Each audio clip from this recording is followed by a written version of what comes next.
এই যে দাদা শুনছেন, আরে হ্যাঁ, এক প্লেটের 3টে পরোটা, আনলিমিটেড তরকারি, একটা সেদ্ধ ডিম, এক টুকরো পেঁয়াজ, একটা কাঁচা লঙ্কা, হ্যাঁ শুধুমাত্র 30 টাকা।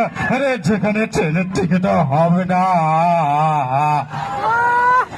এরপরে এসে গেছে রঞ্জিত মল্লিক, পরোটা বিক্রি করছে। এক প্লেটের 3টে পরোটা, এক প্লেটের 3টে পরোটা, আনলিমিটেড তরকারি, একটা সেদ্ধ ডিম, এক টুকরো পেঁয়াজ, একটা কাঁচা লঙ্কা, শুধুমাত্র 30 টাকা। যেখানে ট্রেনের টিকিট হবে যদি কত টাকা। এরপরে চলে এসছে চিরঞ্জিত। চিরঞ্জিত পরোটা বিক্রি করছে কিভাবে? আর আবার চল বলছি রে, আরে পাগলা, আরে এক প্লেটের 3টে পরোটা রে, আনলিমিটেড তরকারি, একটা সেদ্ধ ডিম, এক টুকরো পেঁয়াজ, আরে একটা কাঁচা লঙ্কা, শুধুমাত্র 30 টাকা রে। আরে যেখানে ট্রেনের টিকিট হবে না রে পাগলা, হবে না রে, হবে না রে। একটু ভালো লাগলে চোরে হাতে তালি হবে।